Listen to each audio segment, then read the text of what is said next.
ribereñas del lago de Chapala, en los estados de Michoacán y Jalisco. Un texto que aborda desde diferentes perspectivas teórico-metodológicas y ejes de análisis las realidades, escenarios sociales y ambientales que emergen en las localidades de la cuenca y subcuenca del lago de Chapala, en los estados de Michoacán y Jalisco. En el marco del Día Mundial de la Tierra, hoy jueves 22 de abril, resaltemos la importancia de la investigación científica en la búsqueda de explicaciones, mejoras y soluciones a las problemáticas medioambientales. Antes de avanzar, me permito dar nombre a quienes integran esta actividad académica virtual, no sin antes también agradecer profundamente su presencia en este diálogo. A nuestras presentadoras del libro, quienes ya tuvieron oportunidad de leerlo, la doctora Yaye Arellanes Cancino, catedrática CONACYT e investigadora de la Universidad Michoacana de San Nicolás de Hidalgo, y la doctora Nidia Viviana Piñeiro, docente e investigadora de la Universidad Nacional de Nordeste en Argentina. También nos acompañan la doctora Adriana Sandoval Moreno, coordinadora de este libro y de la Unidad Académica de Estudios Regionales, y la doctora Adriana Hernández García, coordinadora de esta investigación en el estado de Jalisco y profesora investigadora de la Universidad de Guadalajara. Y por último me presento. Soy Carlos Melgoza Sepúlveda, moderador de esta presentación virtual. Hago también mención de los capítulos que componen el libro y también de sus autoras y autores, quienes también están presentes en esta presentación. El capítulo 1, que lleva por nombre El lago de Chapala, su ribera y la ciénega de Chapala, escrito por Adriana Sandoval Moreno. El capítulo 2, Perspectivas teóricas y construcción metodológica, por Adriana Sandoval Moreno y Adriana Hernández García. El capítulo 3, Haciendas y disputas territoriales y familiares en Chapala, escrito por Luis Ángel Vargas Reynoso. El capítulo 4, Los derroteros de Manuel Cuesta Gallardo, a través de la Compañía Hidroeléctrica e Irrigadora de Chapala, en la desecación de la ciénega de Chapala entre 1909 y 1912, escrito por Consuelo Castillo Jiménez. El capítulo 5, Las acciones colectivas y el uso de las tierras ribereñas en el lago de Chapala, estudio del municipio de Jamay, Jalisco, que fue realizado por Fernando Melgoza Sepúlveda, Adrián Hernández García, y Laura Fernanda Andrade Ramírez. El capítulo 6, Gestión del agua para riego y acciones sociales en el ejido San Pedro Venustiano Carranza, Michoacán, que fue escrito por Mariana de Jesús Vargas Galvez. El capítulo 7, Los pescadores sin agua, los sujetos sociales producidos desde la transformación territorial, por Rosa Paola Aviña Scott. Y el capítulo 8, que es a manera de una conclusión, Dinámicas socioterritoriales y agua en las comunidades ribereñas del lago de Chapala, elementos para la política pública, escrito por Adriana Hernández García y Adriana Sandoval Moreno. A nombre de todas ellas y ellos, la doctora Adriana Sandoval Moreno tiene un mensaje que ofrecer. Adelante, doctora. Muchas gracias, Carlos. Es un gusto estar aquí en este modo virtual con cada uno de ustedes y hablar de este libro desde la Unidad Académica de Estudios Regionales de la Coordinación de Humanidades de la UNAM. Un saludo a todas las personas que nos están acompañando, a las comentaristas, a la doctora Nidia Viviana Piñeiro de la Universidad Nacional del Nordeste de Argentina, a la doctora Yaye Arellanes Cancino de la Universidad Michoacana de San Nicolás de Hidalgo, y desde luego, con todo respeto y con mucho afecto, a cada uno de quienes participaron en este libro, al maestro Luis Ángel Vargas Reynoso de la UCEMIC, de la Universidad de la Ciénega del Estado de Michoacán,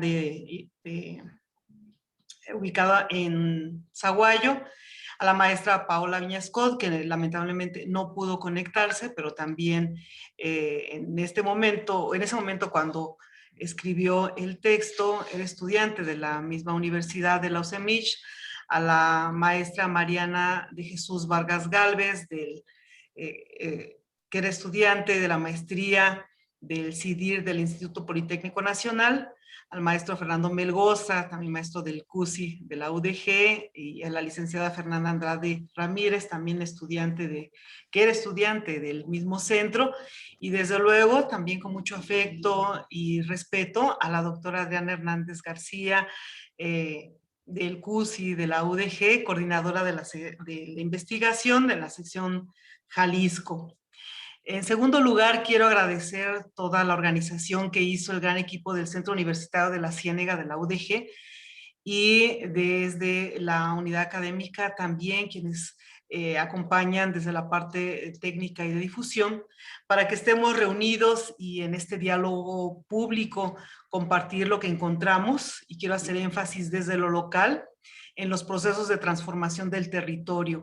Esto es la zona de ribera de un cuerpo de agua ocupado por residentes históricos y otros más que, aunque tienen décadas, ya están ocupando el mismo a través de transacciones económicas, como es la compra o la renta de tierras, pero también por procesos de desecación promovidos desde el gobierno y además desde los procesos migratorios. Quiero presentar algunos datos generales del libro, Dinámicas socioterritoriales y agua en las comunidades ribereñas del lago de Chapala, Michoacán y Jalisco, y en algún momento sé que darán lugar a cada uno de quienes participaron para responder preguntas. Bueno, pues el libro fue publicado en septiembre del 2020, en plena pandemia, por la Dirección General de Divulgación de las Humanidades de la Coordinación de Humanidades de la UNAM, y corresponde a la serie Sociedad y Estudios Regionales, la cual forma parte del programa editorial de la Unidad Académica de Estudios Regionales de la UAER. Por tanto, es un libro que pasó por un proceso de dictamen respaldado por un consejo editorial. Es un libro resultado de investigación. La investigación se desarrolló desde el año 2015 al 2017, cuyo título fue Dinámicas socioterritoriales y agua en la subcuenca Chapala, Michoacán y Jalisco, estudio para la gobernanza y la sustentabilidad del agua, desde donde obtuvimos financiamiento para llevar a cabo el trabajo de campo y la investigación. Pero es importante señalar que ya veníamos llevando trabajo en las comunidades desde el año 2010 entre el CUSI, la ODG a través de la doctora Adriana Hernández, sus estudiantes de diversas carreras. Trabajamos desde el 2010, bueno, en adelante, hasta obtener este financiamiento. Terminó el financiamiento y estamos nuevamente trabajando en la zona de interés. Para desarrollar esta investigación materializada en el libro, nos organizamos en dos equipos de trabajo. Uno, como ya lo mencioné, el de Jalisco, coordinado por la doctora Diana Hernández, y otro por la de La Voz, quien fui responsable de la sección Michoacán. Y ambos equipos elaboramos un plan de actividades de diálogo, de trabajo en campo anual, que incluyó seminarios internos, recorridos de trabajo a los 10 municipios, donde estuvimos entrevistando, compartiendo con las personas cara a cara, como fueron los pescadores, los líderes de organizaciones civiles, ya sea formales, pero también informales, con campesinos, con organizaciones de riego, desde luego migrantes, comerciantes, trabajadoras en las fileteadoras y además pobladores, funcionarios de los municipios, algunos cronistas, y participación en las fiestas, que ha sido de lo más rico del trabajo que hicimos. Además de la consulta, archivos históricos, que no voy a abundar en cuáles. Si hay oportunidad, pues ya quienes correspondan podrán responder. Y a modo de rendición de cuentas, realizamos una exposición fotográfica itinerante a lo largo del lago de Chapala. Realizamos 3 conversatorios comunitarios para presentar los resultados, y ahora con el libro tenemos pendiente la entrega de un ejemplar a cada uno de estos, de tal manera que forme parte de la biblioteca pública, si es que existe, de estos municipios. Hoy, 22 de abril, es Día Internacional de la Madre Tierra por las Naciones Unidas y nos hace un llamado a poner un alto en los modos y en los estilos de vida para revisar qué estamos haciendo, cómo lo hacemos y las consecuencias que estamos generando para los ecosistemas. Los datos de Naciones Unidas señalan que cada año el mundo pierde 10 millones de hectáreas de bosques, una extensión similar a Islandia. Alrededor de 1 millón de especies de animales y plantas se encuentran en peligro de extinción y los ecosistemas sustentan todas las formas de vida de la Tierra. De la salud de nuestros ecosistemas dependen directamente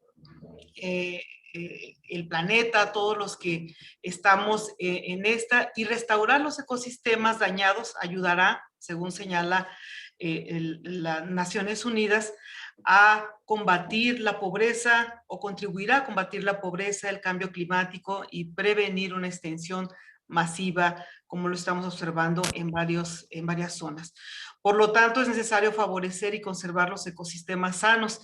En el libro se hace un planteamiento, preguntas que exigen respuestas a qué es lo que está pasando en la cuenca del lago de Chapala. Cómo las dinámicas socioterritoriales en la cuenca están generando contradicciones y asimetrías en la disposición de agua y agua limpia, agua que se pueda consumir, que se pueda usar para las diferentes necesidades, y bajo qué instituciones comunitarias, eso fue algo muy importante, se maneja el agua, a partir de estas, ¿qué se puede recuperar para generar procesos de gobernanza y sustentabilidad en el territorio? En este caso, en un área muy concreta de la investigación. El trabajo de Luisa Paré para nosotros fue una guía y un motivador, además de los resultados de investigación de la doctora Boehm, en cuanto a las condiciones que pasan en la región y la relación que guarda entre las actividades humanas y los bienes naturales, y cómo estos presentan condiciones lamentables de deterioro, degradación ambiental, y no estamos haciendo grandes cambios a favor o para generar el equilibrio y mejores condiciones para las futuras generaciones. Esto llama mucho la atención. Yo tengo otros aspectos que quiero rescatar posteriormente del libro, si es que hay tiempo, con respecto a qué tenemos y qué alternativas pudimos recuperar desde las comunidades, desde los pobladores de la región. Muchas gracias, Carlos. Y gracias a todas y a todos. Muchas gracias, doctora Adriana Sandoval Moreno, coordinadora del libro y de la UAER. Bueno, les aviso que al final, antes del cierre de esta presentación del libro, se abrirá una sesión de preguntas para que nos manden sus dudas y sus comentarios en la transmisión de Facebook. Los vamos a estar rescatando para al final hacérselas llegar a las y los autores de este texto. Bueno, pues ahora sí, comenzamos. Es el turno de la doctora Yaya Arellanes Cancino, quien nos va a compartir sus opiniones y sus comentarios sobre el libro. Doctora, adelante. Muchas gracias, Carlos. Agradezco mucho la presentación y agradezco profundamente a las organizadoras y organizadores de este evento, y muchas felicidades a las autoras y los autores. Es un gusto estar aquí y presentar este libro tan interesante y pertinente. Yo conocí a la presentadora, a la coordinadora de este libro, y también a una de las autoras que es también autora de la presentación, a Adriana Sandoval y a Adriana, perdón, voy a tomar el nombre nuevamente, la emoción hace que se me olvide. Hernández, por supuesto, leyéndolas. Las conocí leyéndolas y fue mi primer acercamiento con ellas. Hemos tenido la oportunidad de estar en otros foros y este acercamiento que tuve leyéndolas fue muy importante, y cada vez que las leo veo que sus publicaciones son muy importantes y sobre todo necesarias. Mis intereses académicos en temas relacionados con problemáticas socioambientales y productores primarios en regiones lacustres de Michoacán me llevaron a ellas. y para mí son una referente en esta temática que hace referencia a las dinámicas socioambientales, a estudios y problemáticas socioambientales, y considero que sus aportaciones académicas han sido una guía para mí y para mi trabajo. Este libro es muy interesante, evidentemente trata de esta presentación de platicarles un poco de lo que pude leer sobre él. Tiene dos elementos que me parecen muy interesantes. La parte inicial, una presentación, que afortunadamente nos comentó parte de ella la doctora Adriana Sandoval al inicio, y que nos cuenta algo que es fundamental, que este libro es un logro colectivo. Y yo creo que eso es un elemento fundamental. Es un logro colectivo, como ella lo mencionó, de más de una década de trabajo en conjunto con distintas personas y con distintas instituciones académicas, que nos ha llevado a comprender mejor, a conocer mejor estas dinámicas socioterritoriales, problemáticas socioambientales que se dan justo en el lago de Chapala, el lago más importante de nuestro país por extensión territorial. El lago de Chapala, al igual que muchos otros espacios continentales, se enfrentan a problemas actualmente muy severos por el uso y la dinámica entre sus usuarios y el crecimiento poblacional y la pérdida, evidentemente, de agua dulce. Y esto se evidencia y da mucha claridad en la presentación del libro, como les mencionaba, la primera, uno de los grandes aportes que considero pertinentes es la presentación del libro y finalmente unas conclusiones que no siempre se puede leer en un documento académico. Otro de los elementos importantes dentro del libro, evidentemente, de esta presentación, es que está dividido en 3 secciones. La primera parte abarca el territorio de estudio y reflexiones teórico-metodológicas. La segunda parte es una parte histórica que se titula Lucha por el territorio y sus recursos antes de la desecación. Y finalmente se ve una parte contemporánea que habla sobre las dinámicas socioterritoriales y el problema del agua en la cuenca del lago de Chapala. La primera parte me pareció muy interesante y muy pertinente porque ciertamente siempre vemos estudios que tienen que ver con problemáticas socioambientales, pero en este caso, en la reflexión, bueno, primero es una panorámica, evidentemente el primer capítulo, nos da un panorama general del lago de Chapala, su ribera y la ciénaga de Chapala, está a cargo de Adriana Sandoval Moreno, y después esta perspectiva teórica del capítulo 2 y construcción metodológica de Adriana Sandoval Moreno y de Adriana Hernández García, nos permite aterrizar acerca de cómo es esta metodología para comprender las dinámicas socioterritoriales. Si ustedes revisan las temáticas que tienen que ver con estudios socioambientales, es muy claro y muy evidente que casi siempre se dirige más hacia la parte biológica. Se menciona evidentemente la importancia que tiene con respecto a la parte social, pero justo el aterrizaje de esta perspectiva teórica y construcción metodológica evidencia y clarifica mucho estos elementos de cómo podemos hacer este abordaje. Yo considero este capítulo muy, muy importante. Cabe señalar también, dentro de esta primera parte, me gustó mucho eso del libro, es un libro académico, evidentemente con mucha claridad, no es solamente para un tipo de público académico, pueden verlo como piensan, además compartirlo con otros actores sociales.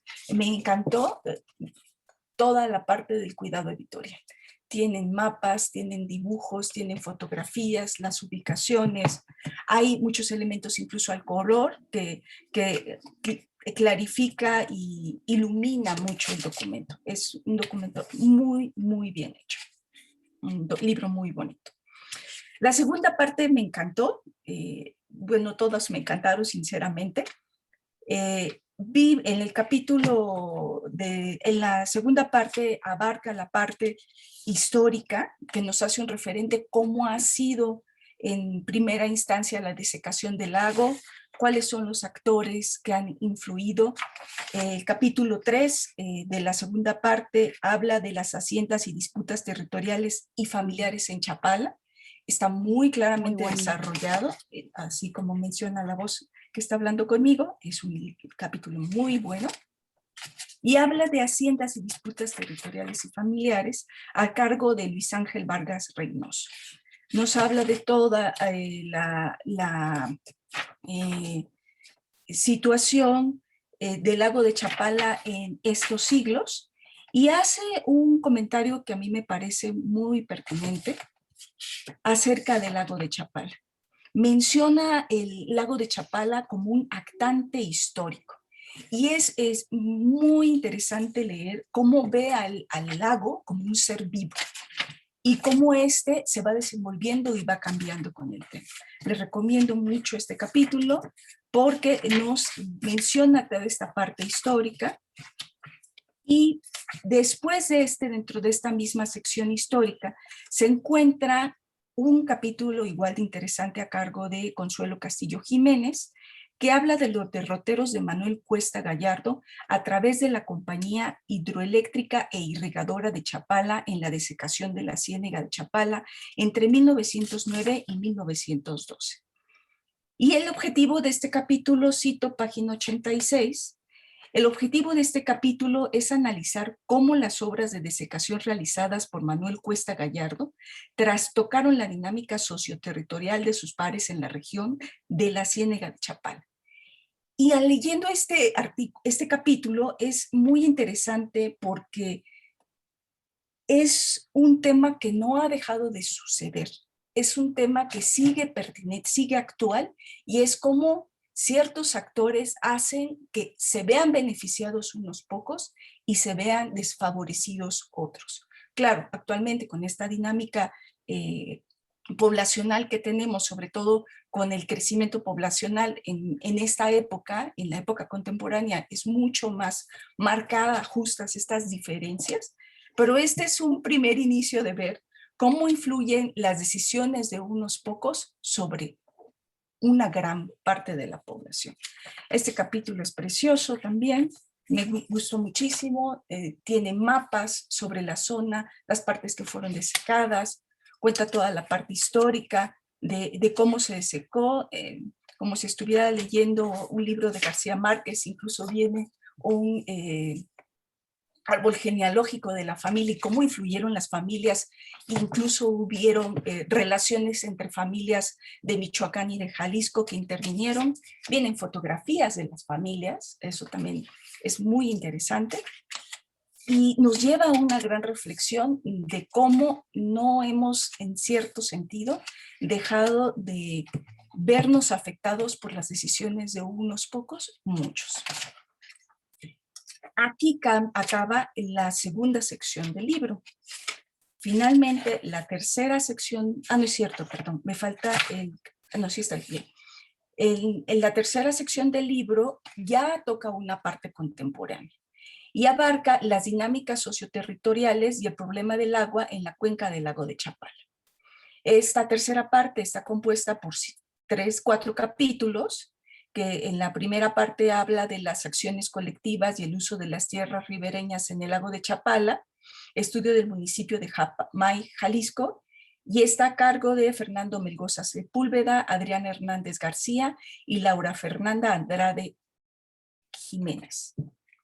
Este capítulo, también al igual que todos los demás, es muy bonita la edición del libro, y nos habla de estas acciones colectivas que ha habido en el uso de las tierras ribereñas, nos menciona cómo es la metodología utilizada en el estudio, que como mencionaba la doctora Adriana Sandoval, es muy interesante porque también implicó la participación de diversas organizaciones y de diversos actores sociales en la región. También incluso hay fotos que mencionan celebraciones, la ribera del lago. Es un panorama bastante amplio en referencia a las acciones colectivas y el uso de las tierras. Y finalmente, algo que es precioso de este capítulo del libro, nos hace conclusiones y algo muy elemental y fundamental que tiene este libro, propuestas. Yo creo que esto es una de las aportaciones más grandes de este libro, que seguramente va a ser un referente, así como mencionaba al inicio la doctora Sandoval, el referente, por ejemplo, de la doctora Luisa Pared, que todos lo tenemos. Este libro yo creo que va a ser un referente contemporáneo sobre estas problemáticas y en particular este capítulo de las acciones colectivas y el uso de las tierras ribereñas nos hace una propuesta, cito de la página 134, en donde dice que es necesario conocer los medios legales que pueden sumar un beneficio a la ribera de Chapala, en este caso, promover la colectividad e identificar grupos específicos en la zona que sufren diversas afectaciones, como los pescadores o agricultores, y en conjunto denunciarlas. De esta manera se reducirán los costos de juicios ante el Poder Judicial, se facilita el acceso a la justicia y la sentencia que se emita abarcará a todos los afectados que hayan tramitado la demanda inicial y se hayan adherido en el término legal. Así como esta es una, hay otras sugerencias, otras propuestas muy interesantes que yo creo que es uno de los grandes aportes de este capítulo 5. Después, dentro de esta parte contemporánea, viene el capítulo 6, que habla de la gestión del agua para riego y acciones sociales en el ejido de San Pedro, Venustiano Carranza, Michoacán, a cargo de Mariana de Jesús Vargas Galvez. Este capítulo es una panorámica de que es uno de los ejidos más grandes que se encuentran dentro de la Ciénega en el estado de Michoacán. Y nos da una panorámica muy amplia sobre las hectáreas, el número de usuarios del ejido. Hay como, no sé si se pueda ver, tablas, existen mapas, los pueden ver ustedes son a colores, que nos muestran justo estos elementos, los módulos de riego, y este capítulo sobre la gestión del agua para riego y acciones sociales, que habla en particular de la temática agrícola, es un panorama regional de esta situación y evidentemente, al igual que el anterior, tiene propuestas. Tiene la propuesta de acciones sociales de mitigación ante la escasez del agua, y una serie de conclusiones. Entonces, esta parte contemporánea es muy evidente, las propuestas y las acciones a seguir. Finalmente, dentro de esta sección se encuentra el capítulo 7, que es un capítulo también precioso, es un capítulo más fino en términos de escala. El anterior, el capítulo 6, era de todo el municipio, y aquí se enfoca principalmente a aquellos pescadores sin agua, los sujetos sociales producidos desde la transformación territorial a cargo de Rosa Paola Viña Scott, y se enfoca como tal en San Pedro Caro. Y en específico ve una situación transgeneracional.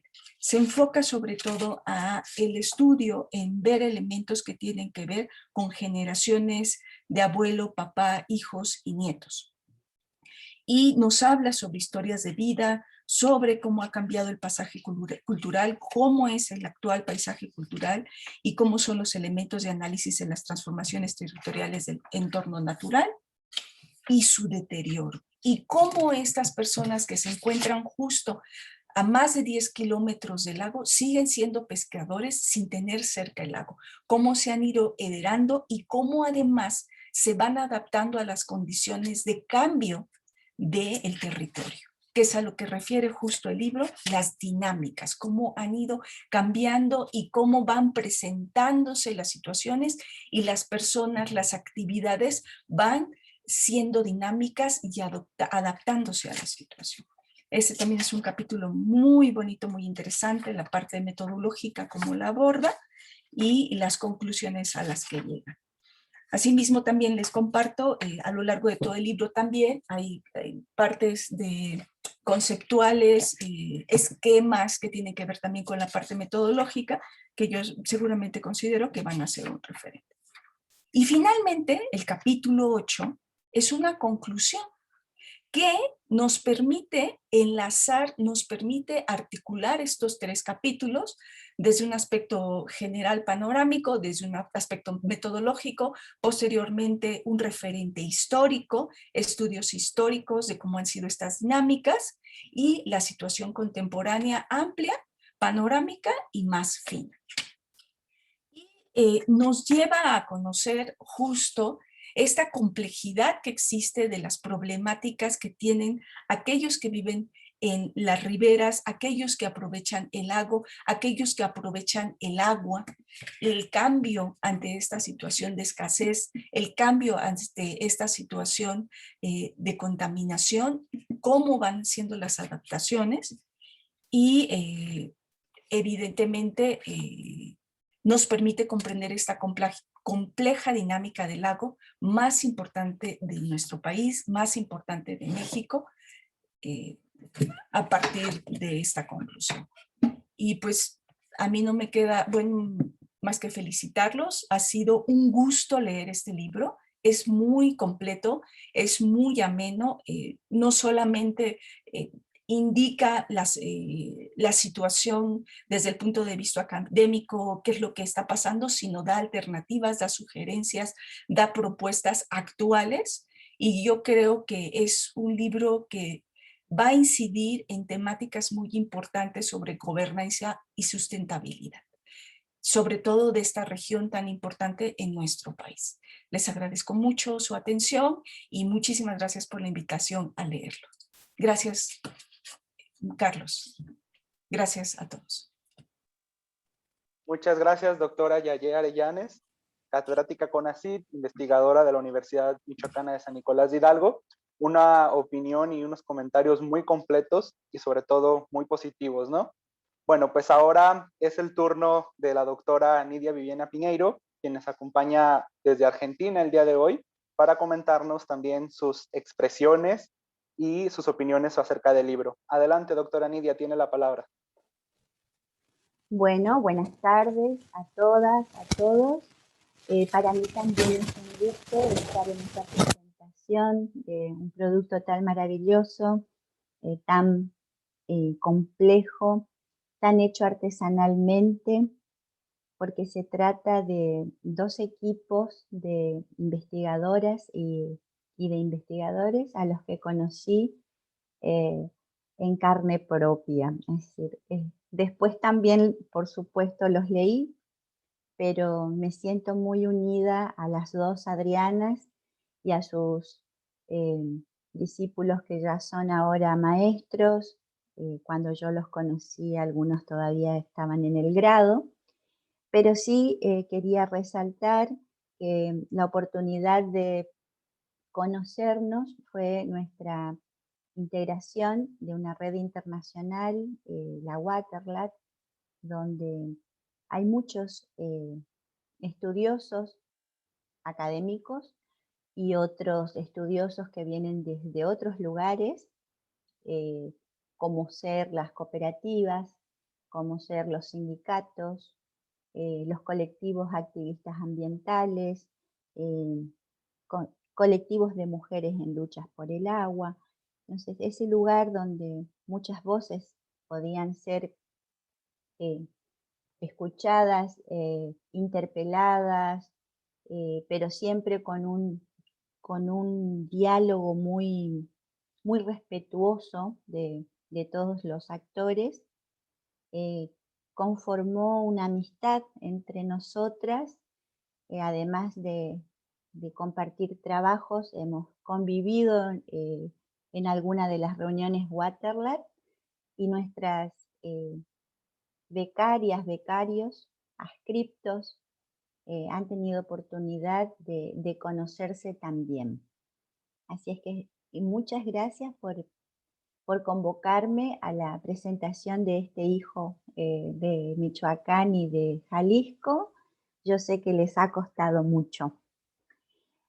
Después de la presentación de Yaye, lo que a mí se me ocurre es que tengo todas las razones para alentarlos a encontrarse con este libro. Así es que mi participación tiene un nombre que se llama Hay que ir por este libro.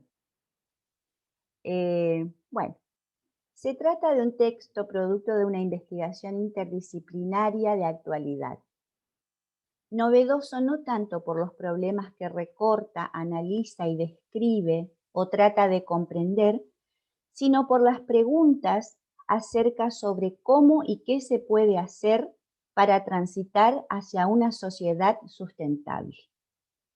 En este sentido, desde mi punto de vista, es que el libro no se agota en la observación diagnóstica neutra, tampoco se limita a hacer una autopsia de los territorios que estudia. Más bien, es un llamado a sustituir las prácticas ambientalmente dañinas, socialmente injustas y políticamente posibles, más amigables con un futuro sustentable de la cuenca. Diría entonces que el libro es un compilado de trabajos de investigación que responde tanto a preguntas concretas de conocimiento como a problemas de gestión para los territorios hidrosociales. Es así que en los capítulos podemos hallar casos de mínima y mediana escala u otros de recorte espacio-temporal más ambicioso. El denominador común, sin embargo, es el rescate de experiencias que funcionan o son posibles de aplicar en una diversidad de casos que excede los de Jalisco y Michoacán por mucho. Pongo, por ejemplo, el capítulo 5, donde desde una perspectiva social y jurídica, Melgonza, Hernández y Andrade nos comparten las acciones colectivas como método de defensa por parte de los habitantes ribereños de la localidad de Jamay. También sirve para ilustrar esta intencionalidad de no dejar las cosas tal cual están, el texto de Vargas Gálvez sobre las estrategias implementadas por los regantes del ejido de San Pedro para sortear los conflictos vinculados a la escasez y el acceso desigual al agua, a la vida y a la producción. En otros momentos, el libro nos introduce en una dimensión que al parecer no se vinculara directamente con los aspectos sociales, económicos y de gestión. Digo solo aparentemente menos próximas a la reproducción material, porque sumergirse en los laberintos de significados culturales, sedimentados o emergentes de las poblaciones ribereñas, ahora cada vez más lejos del lago, lo que hace es mostrar cómo la dimensión simbólica está en la base de nuestras prácticas, es la que le da sentido a la vida en los espacios que habitábamos, los que añoramos y los que deseamos volver a disfrutar. Me refiero al capítulo Los pescadores sin agua, donde Paola Scott discute la reconfiguración de las identidades locales michoacanas que resisten la constante transformación del entorno natural, recurriendo a la memoria colectiva, que vincula fuertemente a los pescadores con su fuente de subsistencia histórica, aunque ya no tengan acceso al lago. Retomando la característica de la que hablaba al principio, el esfuerzo bien logrado de tender puentes de convergencia entre conocimiento y agenda pública, ya sea para el funcionariado o para las organizaciones comunitarias, me voy a referir al capítulo 8, cuyas autoras Hernández García y Sandoval Moreno exponen esta intencionalidad de distintas formas. En primer lugar, ofrecen una síntesis de las problemáticas socioterritoriales identificadas en el período y espacio de las sucesivas investigaciones. Lo hacen recuperando los aportes historiográficos, sociológicos, económicos, antropológicos y jurídicos, desde cuyas perspectivas han podido construir un objeto interdisciplinario complejo en términos de investigación e incómodo para el orden hegemónico en términos de relaciones de poder. Muchas veces, a quienes nos dedicamos a las ciencias sociales y trabajamos con conflictos socioambientales, se nos plantea la falsa disyuntiva entre hacer avanzar el conocimiento o convertirnos en parte de la solución para los problemas que identificamos, analizamos, tratamos de explicar o comprender y vivimos criticando. Celebro entonces este esfuerzo por trascender las lógicas académicas más tradicionales, que sin ser del todo inútiles, generalmente tienen como destinatarios exclusivos a colegas y discípulos, Comunica sus resultados en congresos y coloquios para iniciados y consagrados, lo que yo llamo predicar entre conversos, pero no logra permear en la esfera de quienes tienen poder de decisión. A modo de ejemplo de lo que esta lectura nos aporta, y creo necesario destacar, me permito citar los temas del apartado Recomendaciones: gestión del agua, saneamiento, contaminación, reducción del vaso del lago, reforestación, concientización sobre los problemas del lago y sus soluciones. En cada subtítulo hay un repertorio variado de soluciones. Entonces, para ir cerrando y apelar a que nadie quede sin esta joya de las ciencias sociales, me vuelvo a preguntar, ¿por qué otras razones hay que ir por este libro? Porque está escrito en un lenguaje accesible para un público amplio, no solo para especialistas. Porque provee información de la historia del lago y sus pobladores, pero también de las condiciones actuales en este territorio. Porque no solo hablan los investigadores del lago y sus pobladores, están tejidas las voces con todos quienes han sido protagonistas de los hechos sociales que se hacen públicos en este libro. Porque es rico en el uso de fuentes, archivos, normativa, documentación periodística y además ofrece datos nuevos, elaborados desde la observación participante y el diálogo con distintos actores sociales que revisten roles diferentes. Porque el texto escrito está complementado con mapas, cuadros, líneas de tiempo, fotografías, lo cual permite el ingreso a la información medular por distintas vías. Porque no se agotan la descripción, comparación y la crítica. Se toma el tiempo necesario para trazar los lineamientos de acción en el territorio que estudia, haciéndolos comprensible y disponible a viejos y nuevos actores, representantes del gobierno y empresas, cooperativas, activistas y comunicadores en general, ya sean periodistas o académicos. Hay que ir por este libro. Muchas gracias. Muchas gracias, doctora Nidia Viviana Piñeiro, docente e investigadora de la Universidad Nacional del Nordeste en Argentina. Y bueno, ahí está dando la invitación para que vayan y adquieran el libro, que por cierto estará en el enlace donde lo pueden encontrar en la descripción de esta transmisión o en los comentarios. Bueno, pues hemos llegado a la sesión de preguntas y respuestas. Muchas gracias por su participación a nuestras presentadoras. Y nos llegó por aquí una pregunta, es de Víctor Olivera, y dice así: hola, buenas tardes. Solo quería preguntar una cosa no muy relevante. ¿Qué es la diferencia entre lago y laguna? Que creo que son dos cosas diferentes, según entiendo. Y en el libro se menciona como lago de Chapala, no laguna. Muy bien, muchas gracias. Me gustaría responder a mí. ¿Me escucho bien? ¿Me escucho? Sí, la escuchamos, doctora Adriana Hernández. Muy bien. Muchas gracias por la pregunta, Víctor. Nosotros nos referimos, obviamente, estamos de acuerdo con usted que lago y laguna no significan lo mismo. Y bueno, tampoco el lenguaje académico con el lenguaje y con el simbolismo de los habitantes del lago de Chapala. A eso nos referimos. Si bien es cierto que el concepto de lago y laguna, la diferencia es que el lago va a dar al mar y la laguna no es un ente cerrado.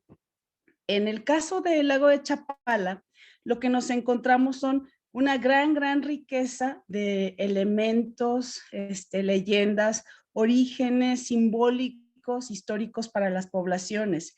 Entonces, bueno, nosotros cuando nos referimos a la laguna de Chapala es porque los habitantes de los 10 municipios que han vivido siempre en el lago de Chapala, se refieren al Chapala como laguna de Chapala. Entonces, nosotros quisimos rescatar también, por supuesto, todos estos significados importantes y muy, muy sentidos que tienen los habitantes, porque el agua es la madre, no es femenino, o sea, no es que sea el concepto académico, lo que les interesa a los habitantes. Para ellos el lago es la laguna de Chapala es la vida, es el origen, es la madre. Entonces, cuando nos referimos a la laguna de Chapala, nos estamos refiriendo a este simbolismo de los habitantes locales. Espero haber respondido a la inquietud de Víctor. Gracias. Muchas gracias, doctora Adriana Hernández. Repito, ella es también autora del libro y coordinadora de la investigación en la parte de Jalisco y también profesora investigadora de la Universidad de Guadalajara. Mientras nos llegan más preguntas en la transmisión de Facebook, les invito a las y los autores de los capítulos del libro, si nos quieren compartir algunas experiencias, algunos hallazgos o inquietudes que también quieran compartir con nuestra audiencia. No sé quién se quiera sumar.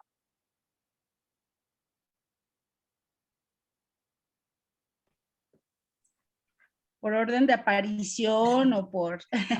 Yo quisiera ahí motivar a la lectura de nuestros capítulos. A la parte histórica. Yo creo que hay un ejercicio bien importante de revisión y de consulta en los archivos, que a pesar de que se ha escrito de manera suficiente, sin embargo no completa, hay mucho todavía que decir. Yo creo que es una sección bien valiosa que hicieron los colegas, entonces les invitaría a que puedan explicar en dónde consultaron, qué se encontraron, con qué límites, no sé, que nos puedan compartir.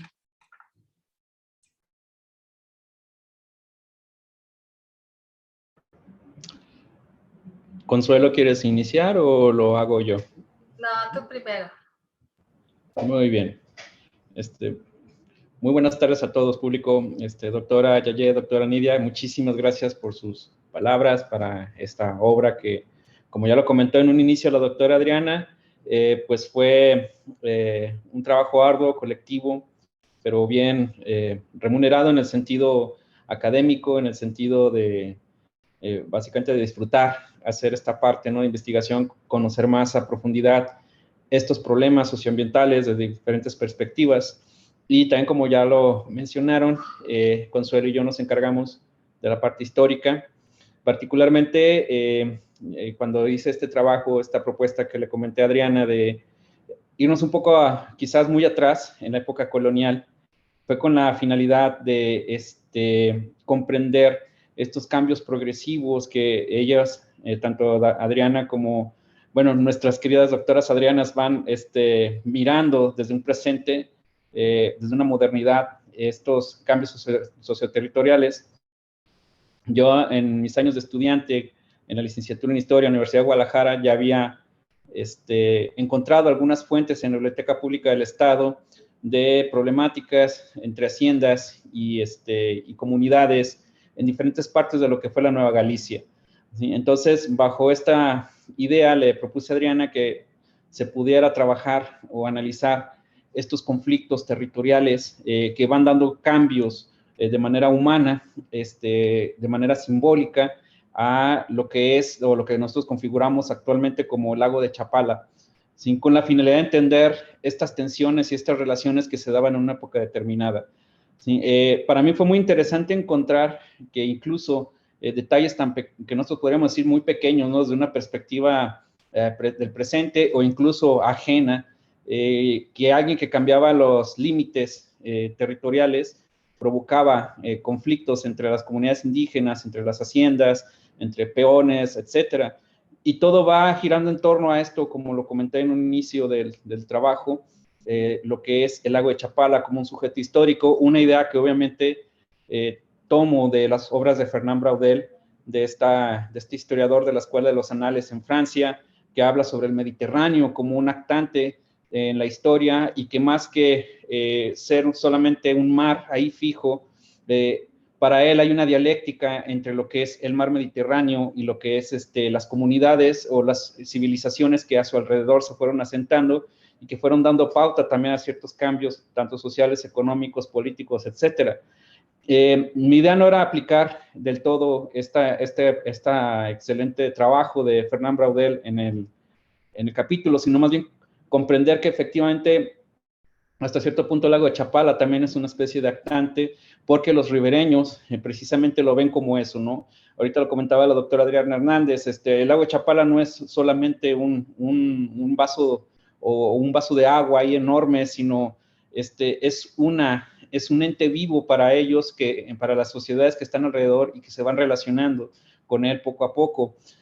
Por ello, a mí me pareció interesante ver cómo estos hacendados, estas comunidades indígenas, fueron modificando el territorio, pero también construyendo esta relación simbólica con el lago y cómo estas relaciones simbólicas derivan a disputas debido precisamente a las peleas entre los territorios que tenían ellos o que incluso precisamente tenía que ver con la parte de la sobrevivencia. Si sobrevivir implica precisamente tener acceso a las aguas, tener acceso a tierras abundantes, en una época en donde precisamente se está configurando poco a poco el actual territorio. No lo quiero enlazar también de manera directa, sino entender estos procesos poco a poco.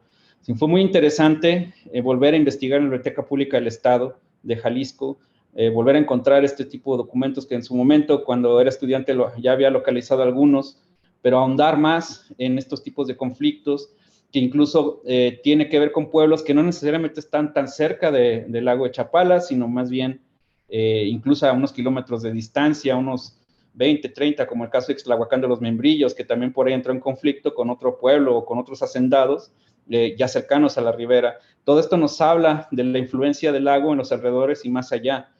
¿Sí? También encontré algunas cosas interesantes que obviamente no quise poner en el capítulo, porque ya rebasaban el límite temporal que había puesto. Por ahí encontré la nota milagrosa de un pueblo en Ocotlán, así de cuando se apareció un Cristo en el cielo, debido a una sequía, luego llegó unas lluvias, una serie de lluvias que van a, pues le van a dar nueva vida, ¿no? No solamente a la sociedad, sino en ese sentido al lago. Sí, pero eso ya era del siglo XIX, y esto es también porque consulté el archivo de la Arquidiócesis de Guadalajara, donde también hay abundantes registros de los párrocos que se asentaban en los pueblos ribereños. ¿Sí? Fue un ejercicio muy interesante, y precisamente desde la parte histórica, la intención es esa, ¿no? Que vayamos comprendiendo estos procesos de cambio que van a derivar a los análisis que están dentro del capítulo de este libro, pero que llegan a la modernidad, al progreso, que hagamos esta conexión no recta, pero que sí nos invite a ver perspectivas diferentes. Y pues yo agradezco una vez más sus comentarios, doctoras. Adriana, nuestras queridas Adrianas, muchas gracias por la invitación a haber participado en esta obra. La verdad, estoy muy satisfecho y muy feliz de haber colaborado con ustedes. De mi parte es todo. Muchas gracias, Luis Ángel. Muchas gracias por su participación.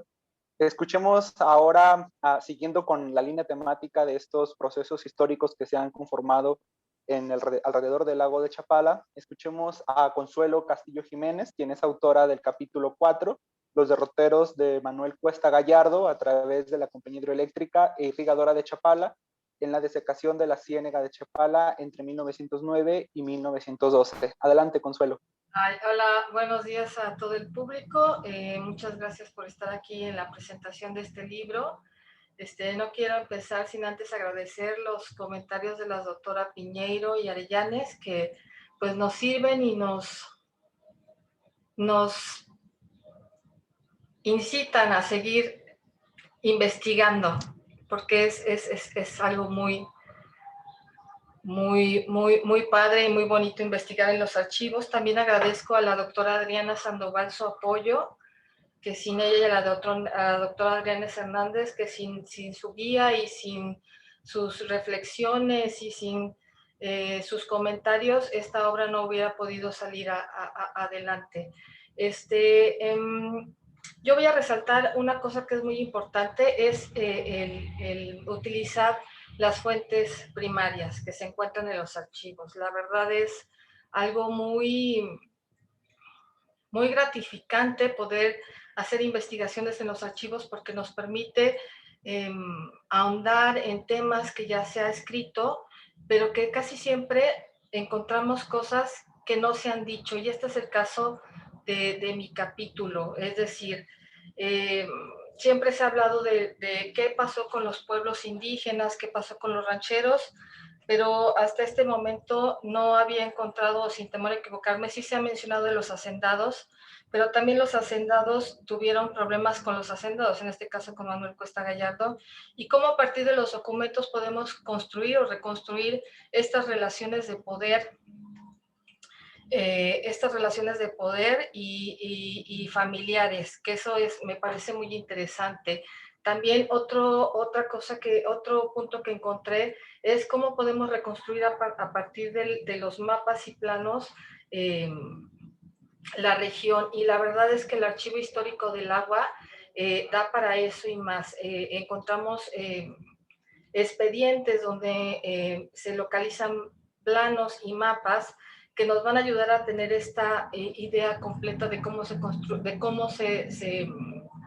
localizaban o dónde se encuentran las haciendas, los ranchos, los pueblos indígenas. Entonces, la verdad es que fue algo muy, muy emocionante. Bueno, a mí me emociona trabajar en los archivos y trabajo en un archivo porque nos permite reconstruir o ir armando las piezas de rompecabezas. Entonces, yo lo único que puedo ahondar más es decirles que pues investiguen, que vayan a los archivos históricos. La verdad es que son una fuente inagotable de conocimiento y que aún hay que no descubrir, pero sí sacar a la luz. Eso sería todo. Gracias. Muchas gracias, Consuelo, por tu participación. Se nos van a unir ahorita también a hablarnos sobre su capítulo, las acciones colectivas y el uso de las tierras ribereñas en el lago de Chapala, estudio del municipio de Jamay, Jalisco. Sus autoras y autores, Fernando Melgoza Sepúlveda y Laura Fernanda Andrade Ramírez. Les escuchamos. Ok, muchas gracias. Tomo la palabra primero. Fer, tocaya. Bien, pues muchas gracias, Charlie, por el uso de la voz. Y desde luego, pues también aprovechar este medio, esta presentación oficial del libro, ¿no? Para, pues, agradecer a las doctoras Adriana Sandoval, Adriana Hernández, por en su momento, pues, haber confiado y acercarse a nosotros para ser parte de lo que en su momento fue el proyecto en el que colaboramos. Como parte, digamos, de los resultados, también se trabajó, o el principal acercamiento que yo tuve con el equipo fue inicialmente para trabajar un documental audiovisual como parte de los resultados del proyecto PAPIT que mencionaba por ahí la doctora Sandoval al inicio. Posteriormente, pues se han sumado otras actividades como la exposición de fotografías o esta muestra de fotográfica en la que también nos hicieron el honor de invitarnos y de participar, al igual que pues este nuevo resultado que es afortunadamente este libro.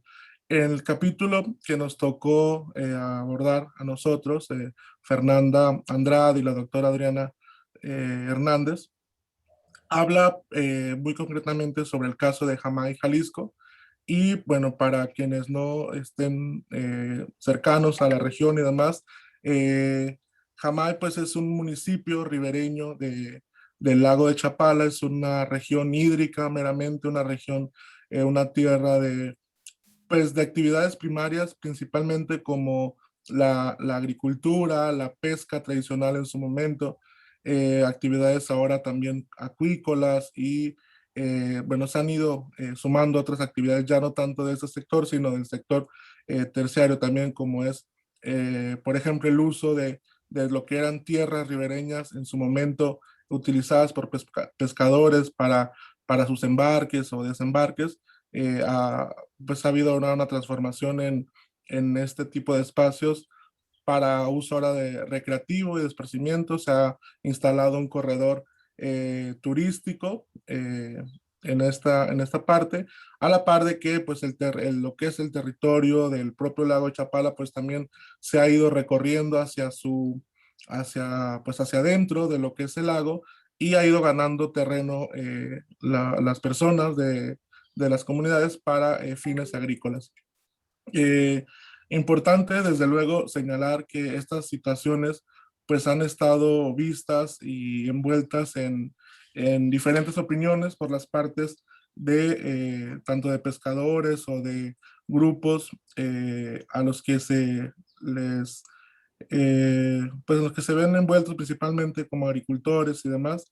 Y es por eso que este capítulo, como bien lo mencionaba la doctora Yayé, pues es un capítulo en el que se construyó desde esta perspectiva de soluciones, de recomendaciones, ¿no? Que este mecanismo, mecanismo jurídico, porque es un mecanismo meramente jurídico que Fernanda a lo mejor puede profundizar más en eso desde su mirada de abogada, pues es un mecanismo en el que las personas pueden hacer uso para defender ciertos intereses, pues, ¿no? El uso de las acciones colectivas. Quisiera leer un breve 2 líneas de lo que implica las acciones colectivas en este contexto nacional. Dice: la inclusión de las acciones colectivas en el sistema jurídico mexicano representa un avance innegable. Sin embargo, no basta tener un marco adjetivo orientado a la tutela de los derechos colectivos. Es ineludible contar con procedimientos que garanticen efectivamente la tutela de estos derechos. Es bien un mecanismo, pues, en el que por medio de la jurisdicción se pueden hacer valer derechos de las personas a las que o de las que forman estas colectividades, como bien pueden ser pescadores, agricultores, mujeres pescadoras, mujeres en general. Entonces, yo creo que uno de los principales alcances que pudiera tener este mecanismo, pues es este derecho a lo que también se habla un poco en el capítulo, pues el derecho a un medio ambiente sano, el derecho pues a lo mejor a recuperar también lo que en su momento es parte del territorio del propio lago de Chapala, pues. Entonces, yo quisiera dejarles ahí mi participación. Si Fernanda puede ahondar más en esto de las acciones colectivas y cómo funcionan desde lo jurídico, pues creo que ella puede darnos esa perspectiva. Muchas gracias. Bueno, buenas tardes a todos y me da mucho gusto saludarlos. También quiero agradecer también al proyecto, que fue una parte súper importante durante mi carrera, y a las Adrianas por la oportunidad de trabajar en este proyecto tan interesante. Ya lo comentaba el maestro Fernando, todos los medios jurídicos que se proponen durante el capítulo nacieron en base al conocimiento. La necesidad de defender el lago, el territorio del lago, viene del conocimiento, de que tuvimos la oportunidad de conocer a las personas que viven alrededor de la ribera, que tuvimos la oportunidad de conocer sus problemas, lo que a ellos les gustaría lograr y lo mucho que desean preservar el lugar tal como se encuentra. Este tipo de acciones legales vienen de la creatividad. Decía, o vemos a lo largo de la historia, todas las prohibiciones que tenemos en cuestión de derecho, lo difícil que ha resultado rescatar los derechos humanos. En este caso, el derecho al medio ambiente sano, como le decía ya el maestro Fer, viene de la creatividad. Entonces, la cuestión o la figura jurídica nace a partir de una reforma constitucional que se da en el 2010, en la que en el artículo 17 constitucional incluye estas acciones como un método legal para poder defender algo en específico. En este caso, tuvimos la oportunidad de conocer a pescadores, a mujeres que trabajaban en fileteadoras, restauranteros, dueños de granjas acuícolas, que todos ellos representan una colectividad en la cual todos se ven afectados, su derecho al medio ambiente saludable se ve afectado, y de esa manera pueden crear herramientas jurídicas para poder preservar su su medio ambiente tal y como está, que obviamente ya se encuentra deteriorado. Veíamos la cuestión de la tierra que se ha sembrado, se va desecando el lago y ellos van agarrando territorio para sembrar, y estos métodos, estos medios jurídicos se pueden dar en contra de las organizaciones o gobiernos que dan esos permisos para sembrar. Entonces, es una manera de motivar a la gente que pueda hacer valer su derecho. Y pues no sé qué más preguntas pudieran tener. Esto solamente lo tocamos prácticamente por encima, hace falta muchísimo estudio, hace falta motivar más a la comunidad universitaria para que se sigan interesando por estos temas, porque al final de cuentas eso es lo que nos va a ayudar a que todos estos medios o métodos legales que se han ido creando puedan ser eficaces y tengamos un resultado positivo para cuidar lo que a todos nos compete en este tema, que es ir defendiendo un poco todo nuestro medio ambiente y los derechos humanos que poco a poco vamos conociendo que tenemos. Y no sé, maestra Adriana Hernández, si se encuentra por ahí, que nos pudiera apoyar con algo más sobre el capítulo. Muchas gracias, Fernanda. Bueno, no me resta salvo agradecer a mis dos compañeros, colegas de coautores del capítulo. Desde mi punto de vista, bueno, solo mencionar que considero que la propuesta jurídica cada vez, trabajada en este capítulo, cada vez es más urgente. Es decir, ¿qué tanta participación, qué tanta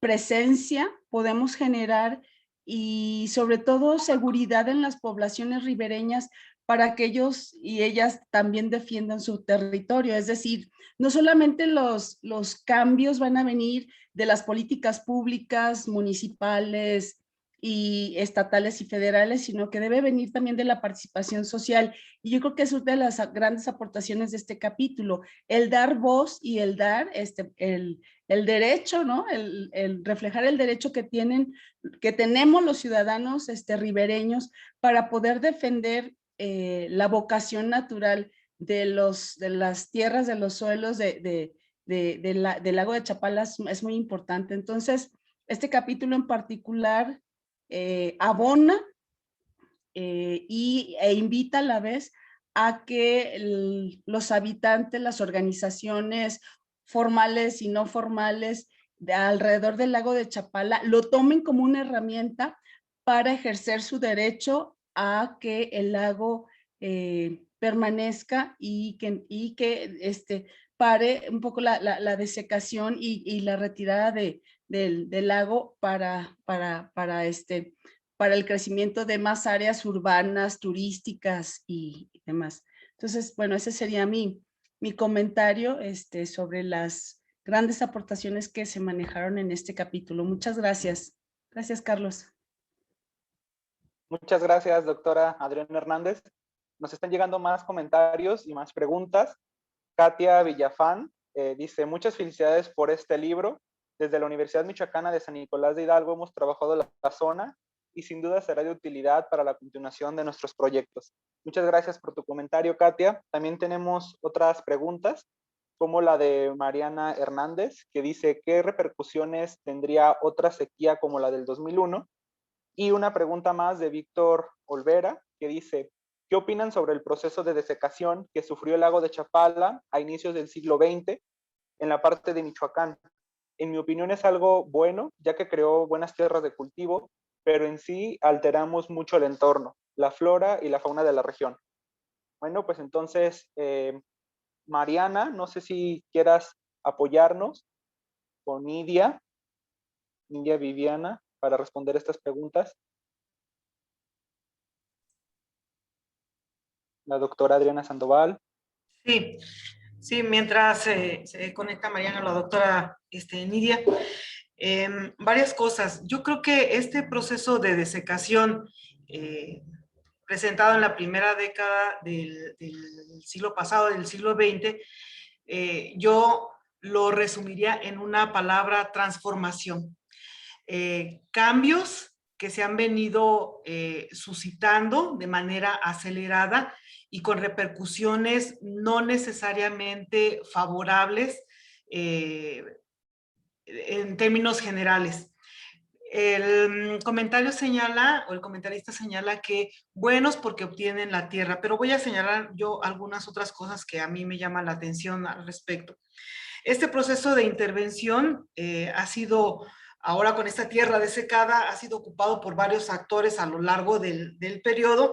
Uno de estos son los ejidatarios y los pequeños productores, que aunque ciertamente recibieron tierras, tuvieron o se les ha presentado la problemática de que ahora para cultivar necesariamente tienen que importar agua del lago de Chapala, ¿no? Además del Duero, bueno, se hizo un distrito de riego en 1936, el módulo de riego 1, que precisamente Mariana espero que pueda ahorita comentar algo más. Los ejidatarios tienen que importar agua del lago de Chapala en temporada de sequía y eso sale muy caro. ¿Por qué? Por todos los gastos de energía eléctrica por el bombeo. Y en temporada de lluvia hay una sección de la ciénega que se inunda y entonces se tiene que emplear recursos para sacar el agua y bombearla al lago de Chapala. Esto para el caso de los pescadores, nos reportaron que año con año, cuando caen las primeras lluvias y llegan por el lago, por el río Lerma, hay una mortandad de peces. ¿Por qué? Por todo el arrastre de contaminantes, de las aguas residuales no tratadas, de las aguas empleadas también en el riego con agroquímicos. Entonces, este es un aspecto negativo, además de lo que se señala en el capítulo de que quedó separado las localidades de pescadores que antes tenían el lago a pie para desarrollar su actividad y mantenerse de ella, ahora caminan o tienen que transitar hasta 5 kilómetros o incluso más, una media hora, para poder realizar su actividad. O para el caso de Jamay, que nada más hay 2 caminitos de acceso público para llegar al lago y realizar su actividad. Entonces, estas condiciones me parece que hay que tomarlas en cuenta. Otro asunto es que no ha quedado claro, por lo menos en la ciénega de Chapala, esta zona desecada, aunque en papel sí, ¿a quién le corresponde sanear las aguas de los centros urbanos o de los centros poblacionales urbanos y rurales? Le corresponde por el artículo 115 constitucional, desde luego, a los municipios. Pero en la realidad no hay, por lo menos de este lado, plantas de tratamiento que estén haciendo su labor al 100% y, por ejemplo, hay otras que no existen, otras que existen y no funcionan, y estas aguas residuales van a dar directamente a los canales de riego. Estos canales de riego van sumando en contaminación y finalmente son bombeadas al lago de Chapala. Ese asunto no ha quedado todavía arreglado entre el distrito de riego y los módulos de riego y los municipios que están usando, aprovechando estos canales y estas fuentes de desagüe de las aguas de las localidades, por un lado.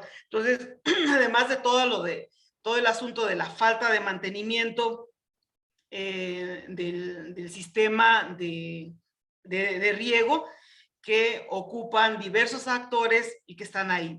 Entonces, los pescadores veo que han quedado una parte afectados tanto por la contaminación y otro por el acceso a las zonas de pesca, que se supone que son abiertas. Otro asunto es que, por ejemplo, en el 2009, el lago de Chapala se decretó como sitio Ramsar, y ustedes me pueden decir dónde está dónde está operando los planes de manejo del lago de Chapala, en dónde, quién lo conoce, las autoridades lo conocen, las localidades lo conocen, ¿no? Entonces, desde luego hay otros instrumentos legales que marcan situaciones de veda, pero la verdad es que es un asunto complicado y complejo que hay que atender, no únicamente ver los intereses, por ejemplo, de vertir presupuestos para proyectos turísticos o para cotos habitacionales o deportivos, comerciales, sino los actores tradicionales en qué papel están quedando. Entonces yo le dejo la palabra a Mariana, que ella trató concretamente el asunto de los agricultores en este módulo, que es uno de los más complicados en el país. Gracias, doctora. Buenas tardes a todos. Bueno, así es, como comentaba la doctora, la desecación de la laguna, pues se puede decir que no es del todo buena, porque efectivamente los productores pues no tienen como esas ventajas que uno cree que tienen. Siempre hay como quienes acaparan las tierras que son más productivas, tanto en producción en tierra y en agua, para acceder al recurso. Entonces, en lo que trabajé yo en este capítulo, bueno, fue derivado de una tesis de maestría que abarcaba el módulo de riego, uno a la Palma de la Ciénega, que pertenece efectivamente al distrito de riego 024, Ciénega de Chapala. Este módulo pues fue de interés porque es uno de los más grandes y el que más problemas tiene con relación al acceso al recurso hídrico. Para este capítulo se tomó solamente el ejido San Pedro, porque este ejido es el que abarca la mayor superficie dentro del módulo y es el que mayores problemas se enfrenta. Dentro de los problemas para acceder al agua, por ejemplo, uno cree que hay suficiente agua, que los productores pueden acceder a ella, pero realmente no es así. Son simplemente algunos los que son beneficiados y esto tiene que ver con, bueno, fue lo que se encontró con diversos factores.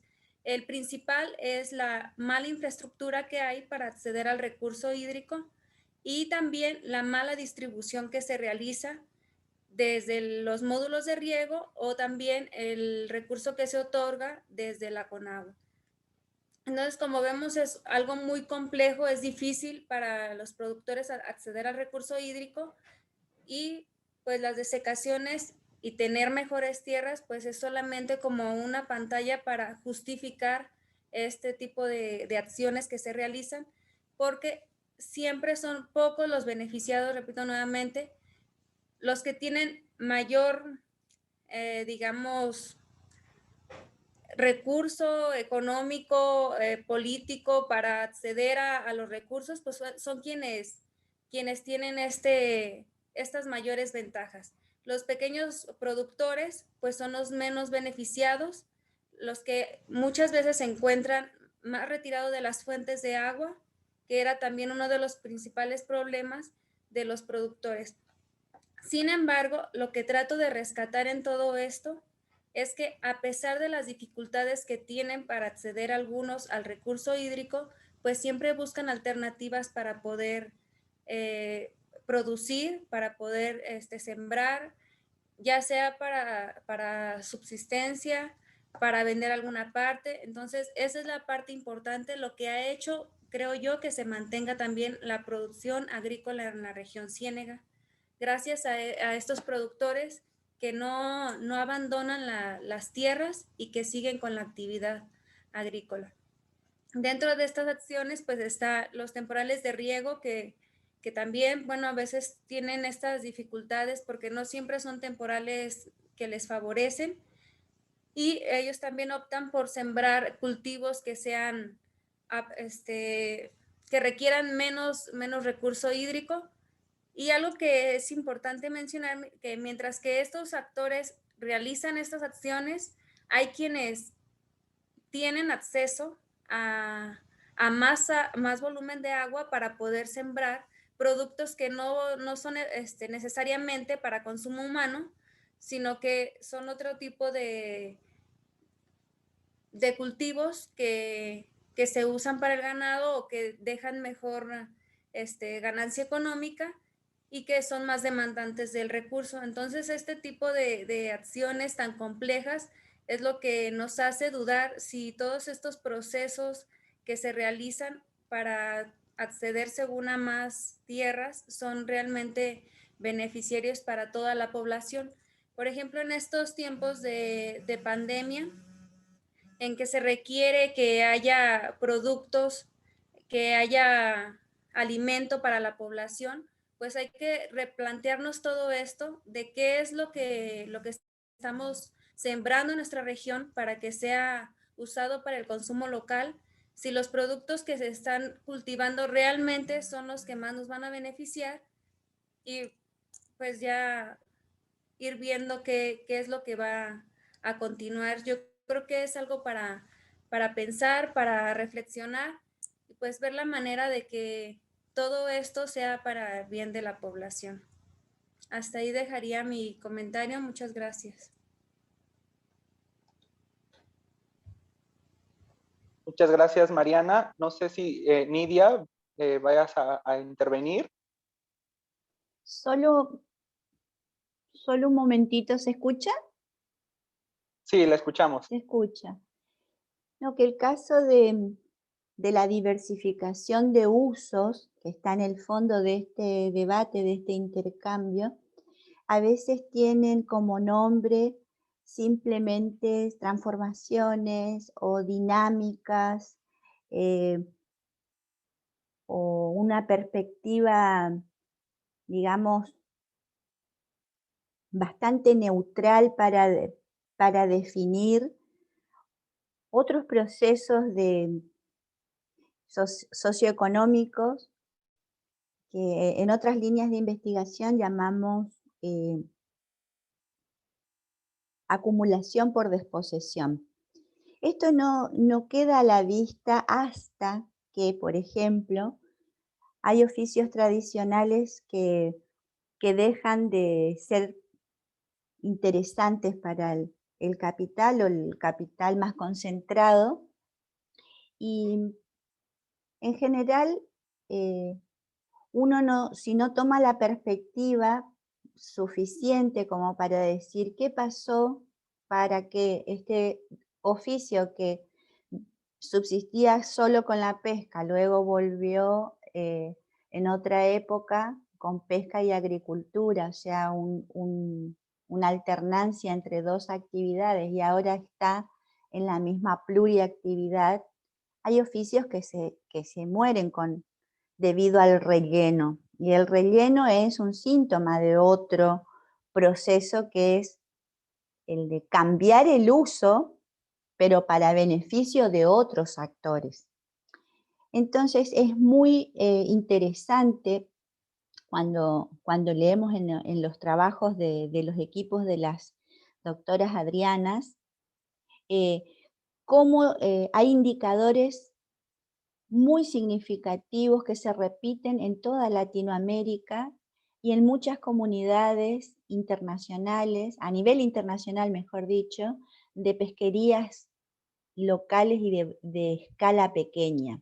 Pareciera que todo lo que es de pequeña escala es denostable o no es atendible o no es suficientemente rentable o no aporta a una economía dinámica en el tiempo y con la eficiencia de la lógica de la globalización, ¿no es cierto?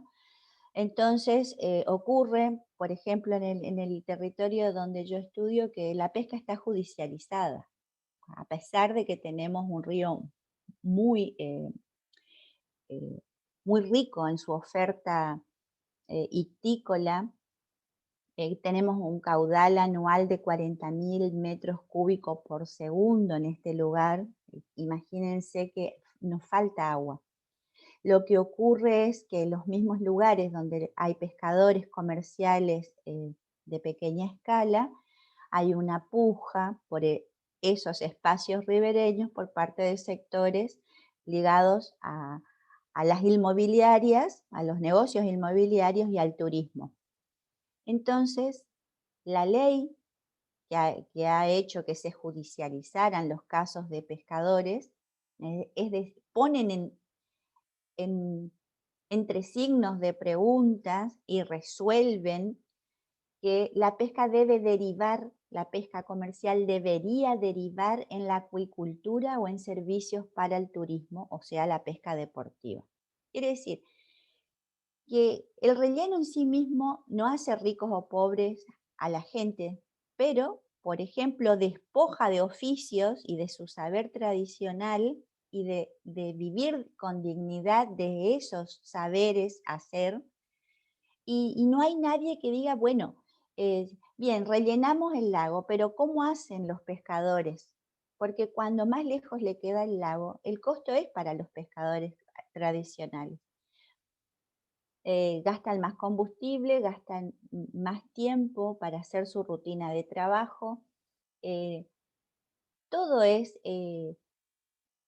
indicativo de que si no hay una respuesta o una previsión sobre qué rol productivo va a cumplir esa sociedad, esa población, esa comunidad, esos grupos que antes vivían de alguna cosa, no se puede decir esto es una política buena. Buena es una calificación que en política refiere a lo justo o a lo mejor para todos. Estamos hablando entonces de otro concepto que es el de bien común. ¿El lago de quién es? ¿De quién es?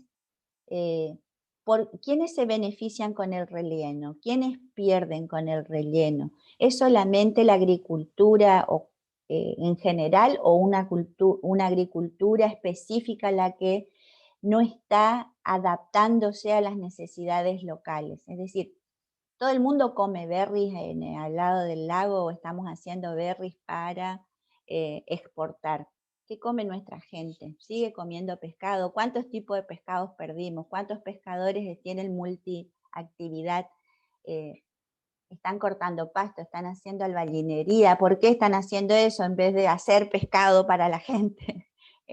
Son preguntas que uno se hace cuando ve los procesos, ¿no?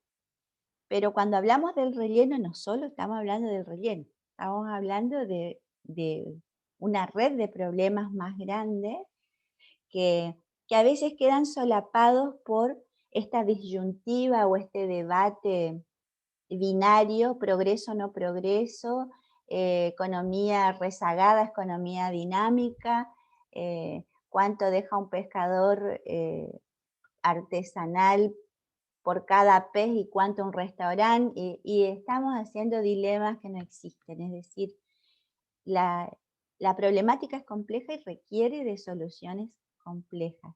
Ese es mi aporte a la confusión general. Gracias. Muchas gracias, doctora Nidia. Ya para ir cerrando esta presentación virtual, lamentablemente el tiempo se nos está agotando. La doctora Adriana Sandoval Moreno quiere tomar la palabra para agradecer a todas y todos quienes nos estuvieron acompañando. Doctora, adelante. Sí, con afecto quiero agradecer a las comentaristas, a Nidia, a Yayé, desde luego a quienes participaron en el libro. Nos faltó la maestra Rosa Paola, no está. Muchas gracias también toda la coordinación a la doctora Adriana Hernández, que siempre ha estado muy dispuesta para colaborar y trabajar con todo el equipo de estudiantes. Siempre tiene muchos estudiantes que están trabajando y que además están dispuestos y que a partir del trabajo en campo están resultando tesis y además se están formando, que ahora están en el posgrado, y eso la verdad es que nos da muchísimo gusto. Hay muchas cosas todavía que están pendientes por atender, tan solo de los archivos, de lo que hemos recuperado en el trabajo de campo. que nos falta todavía sentarnos para sistematizar y seguir trabajando con las comunidades. Muchas gracias a cada uno de ustedes. También gracias a Carlos por la coordinación ahorita en la moderación en esta presentación, y a todo el equipo técnico, Fernando, Xochitl, también de difusión, Oscar, Lupita Ceja, a cada uno de ustedes, muchas gracias por hacer posible todo esto. Yo le dejaría la palabra a Carlos. Muchas gracias. Antes de dar el cierre, quiero leer un comentario de felicitación más que nos llegó. Es de Consuelo Jiménez y dice: gracias por mostrarnos este panorama a través de su investigación y publicación. Felicidades a todo el equipo, saludos y enhorabuena.